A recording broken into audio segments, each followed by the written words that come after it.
देखो आज हम अपना नेक्स्ट चैप्टर स्टार्ट कर रहे हैं प्रोबेबिलिटी। देखो प्रोबेबिलिटी के बारे में तुमने पढ़ा होगा कि किसी भी इवेंट के होने के जो पॉसिबल नंबर ऑफ चांसेस होते हैं वो उसको हम क्या बोलते हैं, प्रोबेबिलिटी बोलते हैं। ठीक है, अब हम इसमें जो पहले तुमने नॉर्मल प्रोबेबिलिटी पढ़ा है, आज हम पढ़ेंगे कंडीशनल प्रोबेबिलिटी। कंडीशनल प्रोबेबिलिटी में हमारे पास होगा क्या कि मुझे किसी एक ऐसे इवेंट के होने की प्रोबेबिलिटी बतानी है जब उससे पहले कोई एक इवेंट पहले ही परफॉर्म हो चुका है। मतलब कोई नया इवेंट मुझे परफॉर्म करना है, उसकी मुझे प्रोबेबिलिटी निकालनी है जब पहले ही कोई एक इवेंट परफॉर्म हो चुका है। मान लो कि कोई ए टाइप का अगर कोई इवेंट परफॉर्म हो चुका है और मुझे ये परफॉर्म है, ये ऑलरेडी परफॉर्म है। ठीक है, मुझे किसी बी इवेंट के होने की प्रोबेबिलिटी निकालनी है। ठीक है, और इसको लिखने का तरीका क्या होगा? इसको लिखने का तरीका होगा पी बी बाय ए। जिसकी निकालनी हो ना उसको ऊपर लिखा जाएगा, फिर बाय लगाया जाएगा, बाय का साइन जैसे वो लिखते हैं ना बी बाय ए, मतलब इस तरीके से लिख रहे हैं। ठीक है, और यहाँ पे जो डिवाइड में है वो वाले इवेंट के होने की प्रोबेबिलिटी होगी जो कि ऑलरेडी परफॉर्म्ड हो चुका है। और किसी एक ऐसे इवेंट के होने की प्रोबेबिलिटी निकालने का जो तरीका होगा हमारे पास वो होगा probability of A intersection B, मतलब इन दोनों इवेंट्स में जो कॉमन टर्म होगी वो, और फिर उसके डिवाइड में हमारे पास क्या आ जाएगा, जो नीचे ये वाला इवेंट है ना, डिवाइडेड बाय में प्रोबेबिलिटी ऑफ ए। इसको बोलते हैं हम कंडीशनल प्रोबेबिलिटी। नीचे ये है तो यही आएगा। अगर मुझे निकालना होता probability of A by B तो वो मैं कैसे लिखती कि इन दोनों में ही जो कॉमन है उसके इवेंट के होने की प्रोबेबिलिटी डिवाइडेड बाय में नीचे बी था तो नीचे क्या आ जाएगा, प्रोबेबिलिटी ऑफ। ठीक है, ये इसको निकालने का हमारे पास क्या होगा, तरीका होगा। बिल्कुल देखो ये वाला इवेंट अगर मेरे पास कोई भी इवेंट अगर परफॉर्म हो चुका है तो उस इवेंट के होने की प्रोबेबिलिटी निकाल सकते हो कि अगर हमारे पास कोई एक बैग है, उस बैग में 10 नंबर ऑफ बॉल्स हैं जिसमें से 3 रेड एंड 7 ब्लू है। अगर मान लो कि अब मुझे किसी इवेंट के होने की कोई ब्लू बॉल को बाहर निकालने की अगर मुझे प्रोबेबिलिटी निकालनी है, कोई वो सेकेंड टाइप का इवेंट होगा तो मैं उसको बी नाम दे दूंगी, यानी कि ये ब्लू बॉल को रिप्रेजेंट करेगा और ये वाला रेड वाले को, जो कि रेड वाला हम पहले ही परफॉर्म कर चुके हैं। ठीक है, दिए तो अब सबसे पहले मैं उसमें इंटरसेक्शन लूंगी, जो उसमें नंबर ऑफ केसेस बना रखे होंगे कि मैंने पहले नंबर पे ब्लू निकाली, सेकंड नंबर पे रेड निकाली, और मैं possible total number of cases sample space पहले बनाऊंगी, और फिर उसमें से जो मेरे पास कॉमन टर्म होगी वो मेरे पास इंटरसेक्शन में आएगी, और डिवाइडेड बाय में किसी उस इवेंट के जो कि ऑलरेडी परफॉर्म हो चुका है उसकी प्रोबेबिलिटी आ जाएगी। ठीक है, तो ये मेरे पास हो जाएगा कंडीशनल प्रोबेबिलिटी को निकालने का तरीका।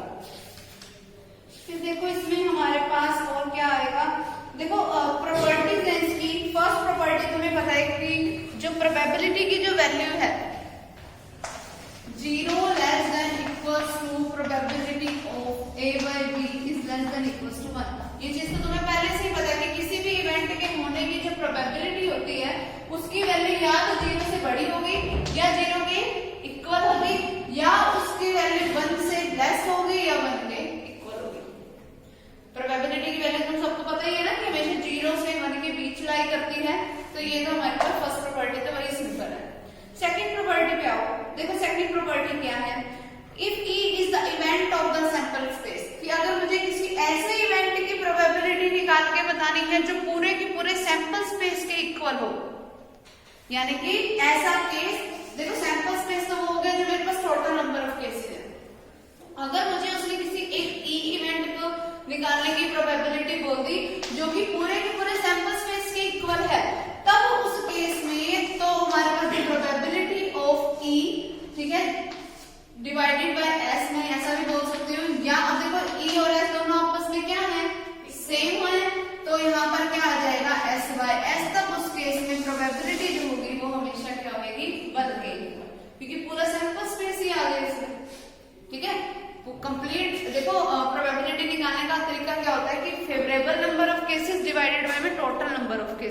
अब इसमें जो फेवरेबल केसेस है वो खुद ही पूरे सैंपल स्पेस के केसेस के इक्वल है, और डिवाइडेड बाय में भी पूरे सैंपल स्पेस के केसेस आ रहे थे, तो वो आपस में सारे कैंसिल आउट हो जाएंगे और वैल्यू क्या बच जाएगी 1, यानी कि ये श्योर टाइप का इवेंट बन जाएगा। ठीक, फिर उसके बाद देखो हमारे पास क्या है, if A and B are two events of a sample space S and E is an event of S such that probability of E is not equals to 0। देखो तुमने एक फॉर्मूला पढ़ा हुआ है, +1 में पढ़ा था, that N of A union B जो होता है ना वो इक्वल्स टू होता है N of A plus N of B minus N of A intersection B। अगर कोई E टाइप का इवेंट पहले ही परफॉर्म हो चुका है, ठीक है, अगर मैं इसको पहले तो मैं इसको अगर सिंपल प्रोबेबिलिटी के केस में लिखना चाहूँ तो हमने +1 में भी किया था कि अगर मुझे इसको प्रोबेबिलिटी की फॉर्म में लिखना है तो मैं सबको डिवाइड कर दूं N of S से, number of elements of sample space से मैं डिवाइड करूंगी, तो favourable number of cases divided by cases of sample space, वो क्या बन जाएगा मेरे पास, probability of A union B is equals to क्या बनेगा, probability of A plus probability of B minus probability of A intersection B। ठीक है, अब मुझे बात अगर करनी है कंडीशनल प्रोबेबिलिटी की, कंडीशनल प्रोबेबिलिटी यहां तक तो तुमने +1 में पढ़ लिया, ये अपने पास पहले ये वाला केस आया था फर्स्ट चैप्टर में, फिर प्रोबेबिलिटी वाले में ये वाला केस आ गया था, यहां तक तो हमारा आ गया था। अब अगर हम बात करें कंडीशनल प्रोबेबिलिटी की, जब कोई E टाइप का इवेंट पहले ही परफॉर्म हो चुका है, कंडीशनल प्रोबेबिलिटी में क्या था कि जो इवेंट पहले परफॉर्म हो चुका है वो नीचे डिवाइड में आता है ना, जो पहले परफॉर्म हो गया, मान लो कोई E टाइप का इवेंट पहले परफॉर्म हो गया तो डिवाइडेड बाय उसकी प्रोबेबिलिटी आ जाएगी, तो वो अब देखो मेरे पास एक फॉर्म बन के से प्रोबेबिलिटी ऑफ, इसका मतलब जब मुझे A यूनियन B निकालना हो जब कोई E टाइप का इवेंट पहले ही परफॉर्म हो गया, वो किसके इक्वल आएगा, probability of A by E, कि मैं प्रोबेबिलिटी ऑफ A इवेंट निकालूं जब E पहले परफॉर्म हो गया, फिर प्लस में क्या आएगा कि मैं प्रोबेबिलिटी ऑफ B निकालूं जब E पहले परफॉर्म हो गया, माइनस में मैं probability of A intersection B निकालूं जब E पहले परफॉर्म हो चुका है। तो ये इस टाइप का फॉर्मूला बन जाएगा हमारे पास, बस डरने की बात नहीं है, इस टाइप के फॉर्मूले के सम कोई एक आधा कोई रेयर ही होगा, ठीक है, बाकी मेन जो तुम्हें फॉर्मूला ध्यान रखने वाला है वो ये वाला होगा। ठीक, फिर उसके बाद देखो हमारे पास क्या है, probability of A bar divided by B, इसकी वैल्यू क्या होगी। देखो अभी हमने जो बात की थी वो हमने सिर्फ इतनी की थी, probability of A by B, कि मैं किसी एक इवेंट के होने की प्रोबेबिलिटी निकालूं जब कोई B टाइप का इवेंट पहले परफॉर्म हो चुका है, इतने की बात की थी। अब अगर मुझे निकालनी हो कि उस इवेंट के ना होने की प्रोबेबिलिटी, किसी A बार की प्रोबेबिलिटी जबकि B पहले ही परफॉर्म हो चुका है, तो वो मैं कैसे निकालूंगी कि मैं 1 में से माइनस कर दूंगी probability of A by B। देखो किसी भी इवेंट के ना होने की प्रोबेबिलिटी कैसे निकालते हो, 1 में से माइनस कर देते हो उस इवेंट के होने की प्रोबेबिलिटी को, तो अगर मुझे A बार की प्रोबेबिलिटी बतानी है तो 1 में से माइनस किसको करूंगी, उसी इवेंट के होने की प्रोबेबिलिटी को ना, तो वही फॉर्मूला है हमारे पास। आगे बात समझ। अब देखो इसकी एक्सरसाइज के सम करते हैं हम।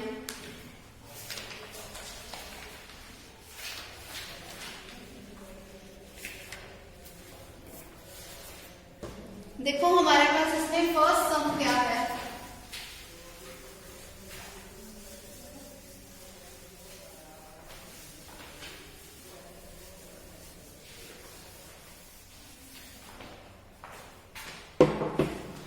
प्रोबेबिलिटी ऑफ A मुझे दे रखा है कोई 7/13, कोई प्रोबेबिलिटी ऑफ B मुझे दे रखा है 9/13, probability of A intersection B मुझे कुछ दे रखा है 4/13,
0.5 probability of A by B क्या है मेरे पास 0.3 मुझे निकालना क्या है probability of A union B ये निकालना है ठीक है।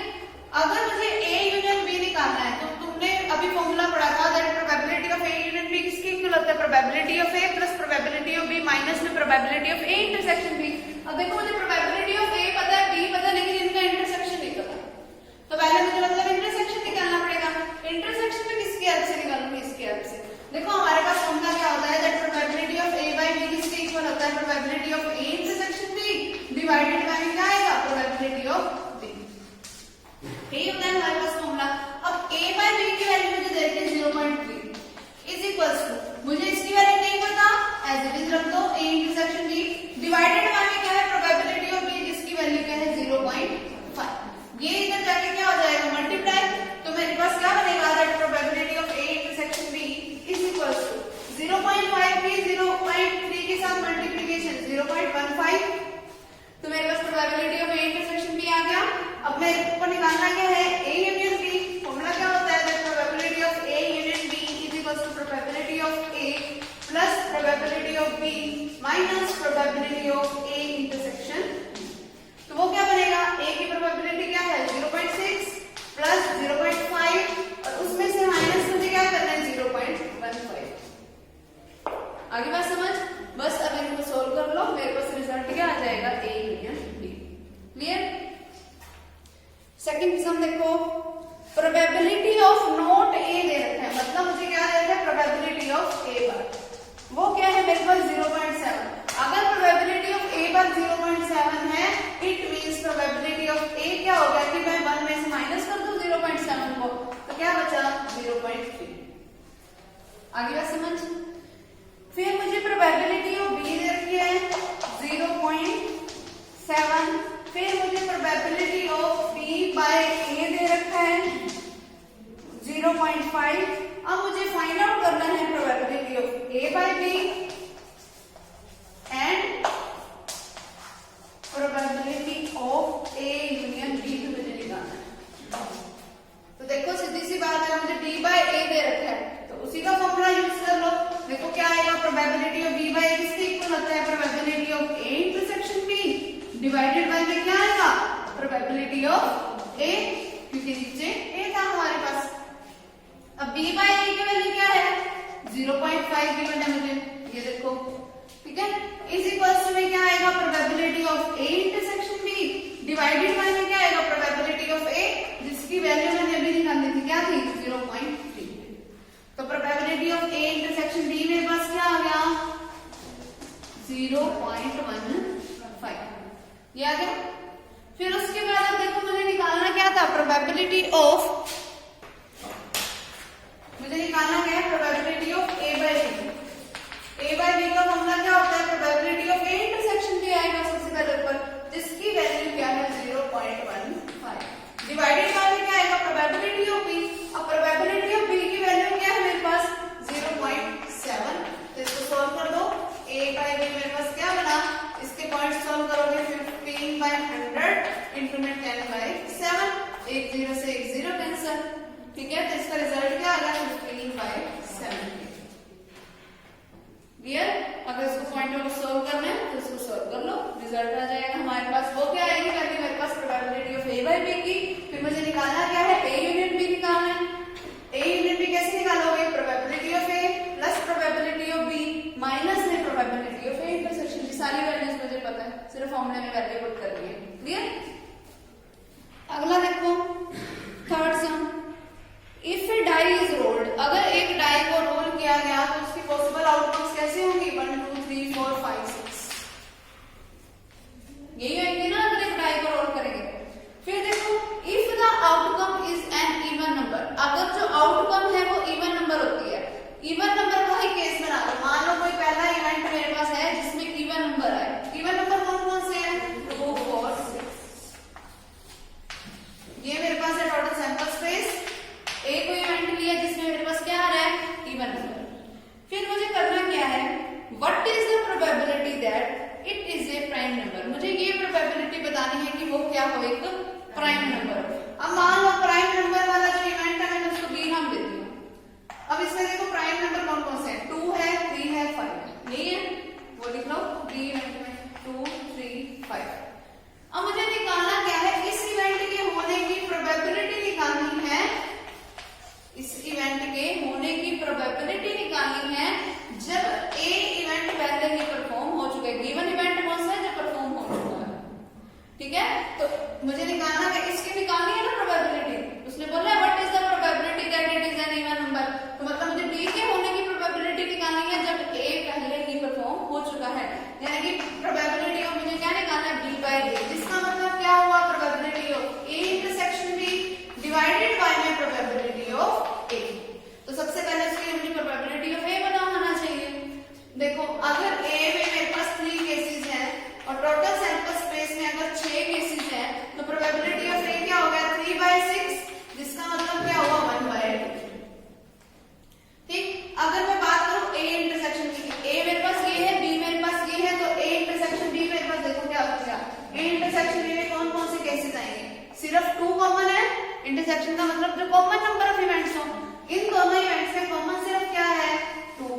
तो इसका मतलब probability of A intersection B मेरे पास क्या आएगा, सिर्फ एक ही केस आया, और डिवाइडेड बाय में टोटल नंबर ऑफ केसेस कितने हैं, 6। तो probability of A intersection B क्या हो गया, 1/6। अब वैल्यूज पुट करो, इसमें प्रोबेबिलिटी ऑफ बी बाय में क्या आएगा, पहले probability of A intersection B जिसकी वैल्यू क्या है, 1/6, डिवाइडेड बाय में क्या आएगा, प्रोबेबिलिटी ऑफ ए जो कि क्या है, 1/2। ठीक है, फिर 2 ऊपर चला जाएगा, first term will be multiplied with fourth term divided by second into third, तो क्या बन गया, 2/6, जिसका मतलब क्या हो गया, 1/3। क्लियर, ये इसका रिजल्ट हो जाएगा।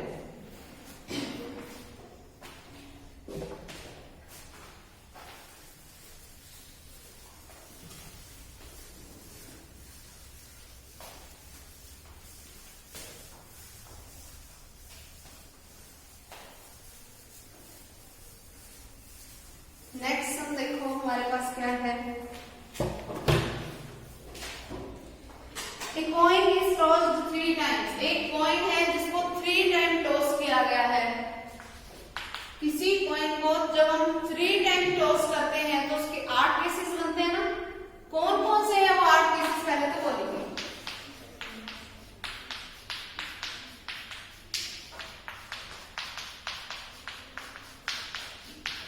बनाने का तरीका बता दो, पहले तो तीनों हेड लिख लो, फिर अब एक टेल कर दो, बाकी के 2 हेड रहने दो, फिर टेल को ना हर पोजीशन पे रख दो, 3 के 100 बन गए। फिर अब टेल कर दो 2 और हेड कितने कर दोगे, 1। ठीक है, टेल मुझे करते हैं 2 और अब हेड कितना करना है, 1। इस एक हेड को भी तीनों जगह पे रख दो, पहले लास्ट पोजीशन पे रखा, फिर मैंने पीछे रख दिया, फिर मैंने पहले नंबर पे रख दिया, जितने पॉसिबल हो सकते थे कर दिए, हर पोजीशन पे रख दिया मैंने एक हेड को, फिर लास्ट में अब टेल कितने कर दो, 3। हो गई है मेरे पास टोटल केसेस कंप्लीट। अब देखो क्या बोल रहा है, find P of E by F। Probability of E event निकालनी है जब F ऑलरेडी परफॉर्म हो चुका है। ठीक है, और E और F इवेंट्स कैसे हैं, पहला केस देखो, इसमें E इवेंट कैसा होगा, पहले मैं वो निकालती हूँ। Head on the third toss, third toss पे हेड, थर्ड टॉस पे हेड किस किस में आ रहा है, एक तो इसमें आ रहा है, थर्ड नंबर पे हेड एक तो इसमें आ गया,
2 केसेस है, तो 2 डिवाइडेड बाय में टोटल सैंपल स्पेस में कितने केसेस हैं 8, तो 2 by 8 मींस 1/4।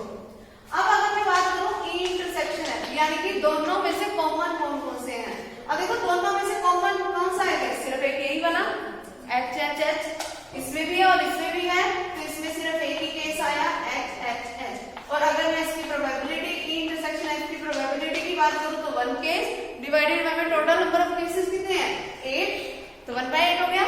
अब मुझे ये निकालना था probability of E by F, जिसका मतलब क्या था E intersection F by probability of F, E intersection F का मतलब 1/8 डिवाइडेड बाय में प्रोबेबिलिटी ऑफ F, जिसका मतलब क्या हुआ 1/4। तो इसको सोल्व किया क्या बन गया मेरे पास 1/8। आगे बात समझ, सेम इसी तरीके से बाकी के दोनों पॉइंट्स में कर लेना, क्लियर। अगला देखो fifth sum, 3 fair coins are tossed, फिर find the probability that they are all tails. हर जगह पे टेल होने की प्रोबेबिलिटी मुझे बतानी है if at least one of the coin show a tail. देखो अगर 3 कॉइन्स को मैं टॉस करती हूँ तो सैंपल स्पेस तो मेरा यही बनेगा, ना लिखो दोबारा।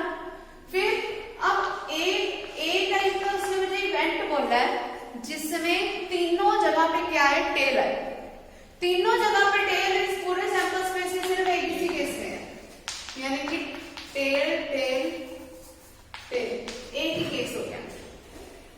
फिर बी टाइप का उसने मुझे कोई एक इवेंट बोला है जिसमें उसने क्या बोला at least one of the coin shows a tail, कि कम से कम एक कॉइन तो टेल को शो करे, कम से कम एक, ज्यादा चाहे जितने मर्जी, ठीक है। तो कम से कम एक जगह पे टेल आना चाहिए, इसमें एक भी जगह पे टेल नहीं है तो ये अपना उस इवेंट में नहीं जाएगा, कम से कम एक जगह तो आना चाहिए, यानी कि HHT आ जाएगा, एक जगह तो आ ही रहा है।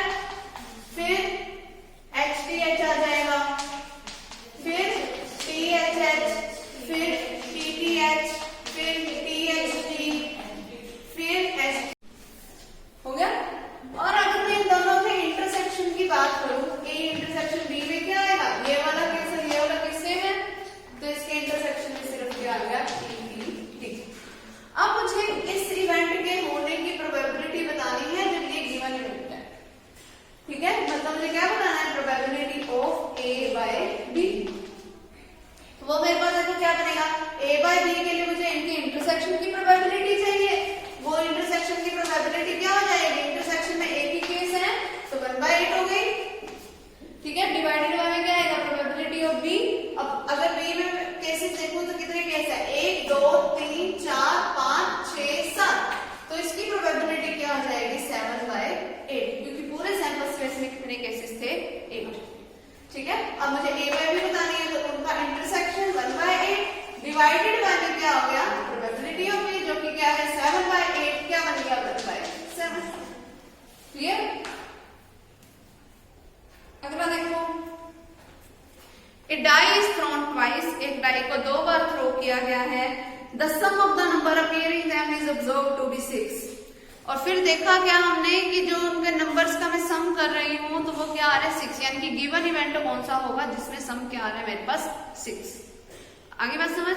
फिर हमें क्या बोला है what is the conditional probability that the number 4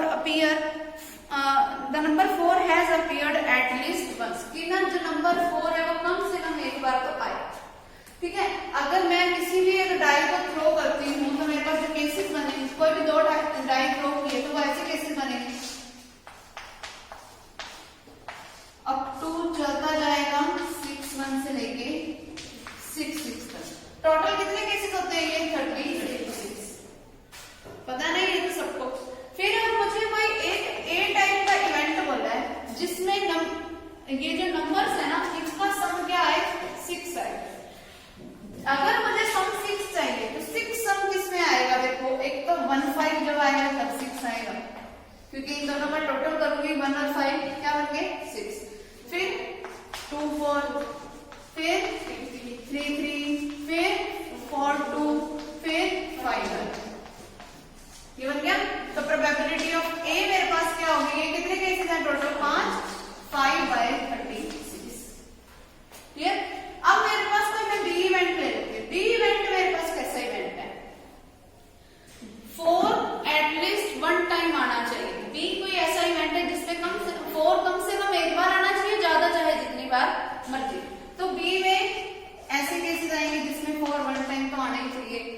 है 1 4 2 4 3 4 4 4 भी आ सकता है, 4 4 भी आ सकता है, ठीक है। फिर 5 4 6 4, ये वाले आ गए जिसमें सेकंड टाइम पे 4 था। अब फर्स्ट टाइम पे 4 वाले ले लो, एक बार तो आई है ना इनमें 4 1 4 2 4 3 4 4 पहले ही आ चुका तो दोबारा नहीं लिखूंगी। फिर 4 5 फिर 4 6 लिख लिए, ठीक है। अब ये कितने इवेंट्स हैं, कितने हैं, 1 2 3 4 5 6 7 8 9 10 11, ठीक है। तो 11/36। अब ए इंटरसेक्शन बी भी निकाल लो साथ के साथ। ए इंटरसेक्शन बी में कौन से केसेस आएंगे, जो इनके कॉमन केसेस है सिर्फ वो देखना। कॉमन केसेस कौन से हैं, 2 4 और 4 2 वाले, ठीक है। तो इसकी प्रोबेबिलिटी क्या हो जाएगी, 2/36। अब मुझे निकालना क्या है, ये मेरा गिवन इवेंट था, इस इवेंट के होने की मुझे प्रोबेबिलिटी बतानी थी, मतलब मुझे क्या बताना है, probability of B by A. तो probability of A intersection B भी मैंने निकाला है, divided by probability of A लिख देना, मेरा रिजल्ट आ जाएगा। क्लियर, ठीक है। अब अगला देखो कौन सा सम करवाऊं, सेम है ये सारे सम।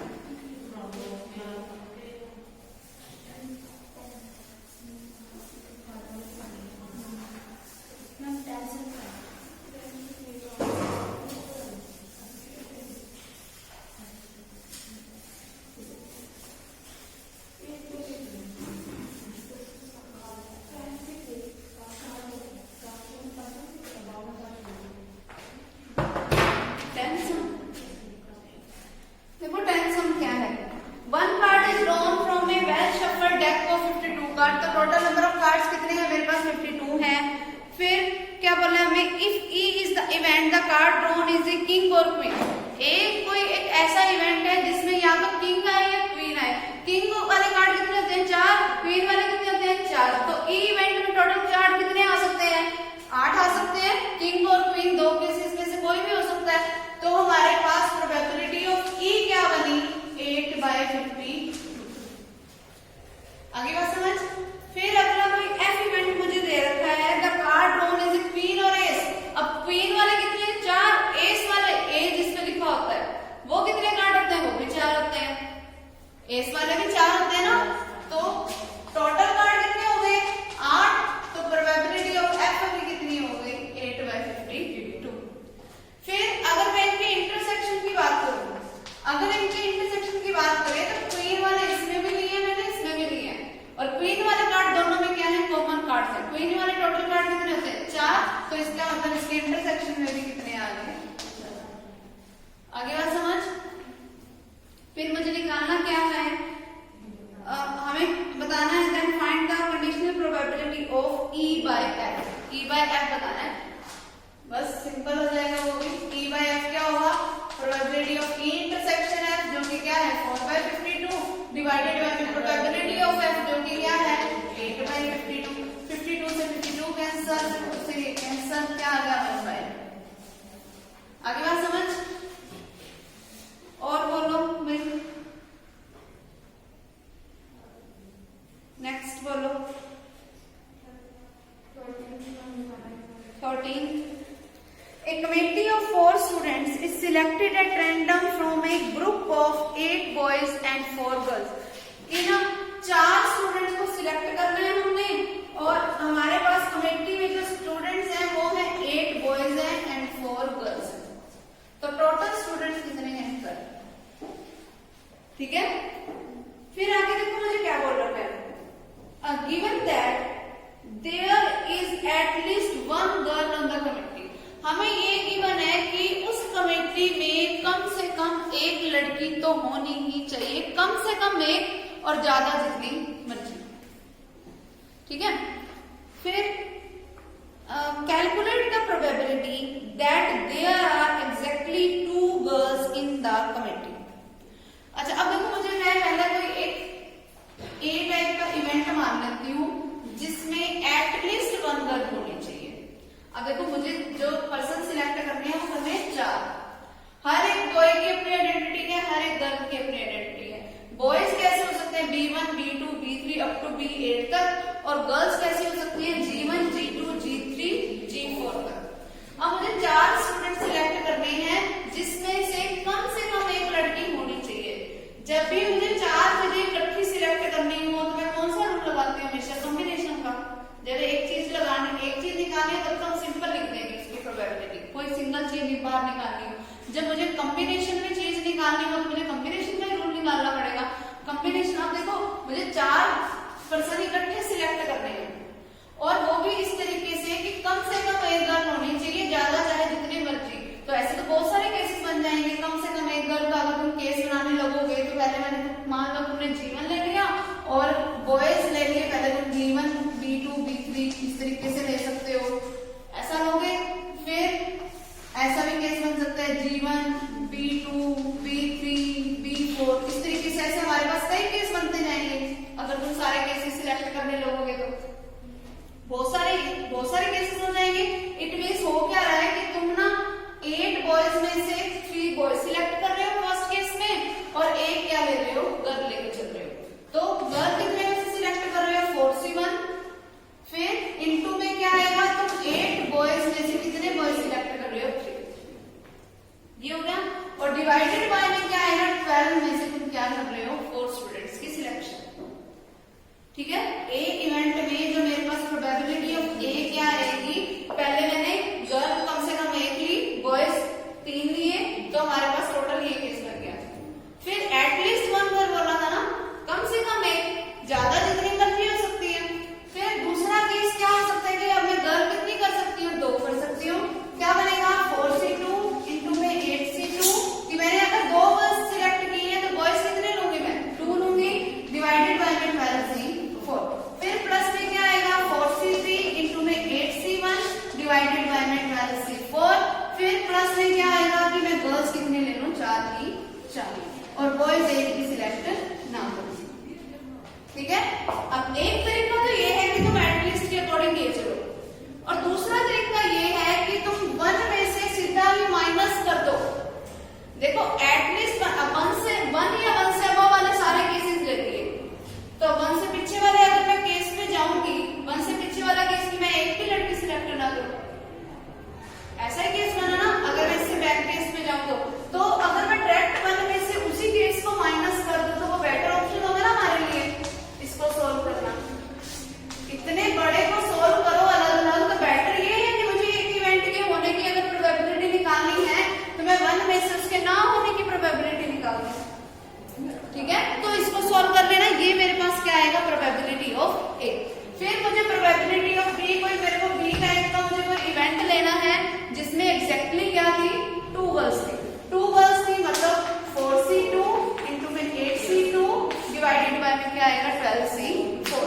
वो मेरे पास क्या आ गया? Probability of B. और जब मैं इनकी इंटरसेक्शन की बात करूं, इनके इंटरसेक्शन में इसमें भी ये वाला केस था, इसमें भी ये वाला केस है, जो इसका इंटरसेक्शन होएगा वो भी सेम यही होएगा। ठीक है, आगे बात समझ। फिर मुझे इसके इवेंट की होने की ए पता है, बी पता है, ए इंटरसेक्शन बी पता है। ए बाय बी निकालना है तो A intersection B by probability of B कर देना।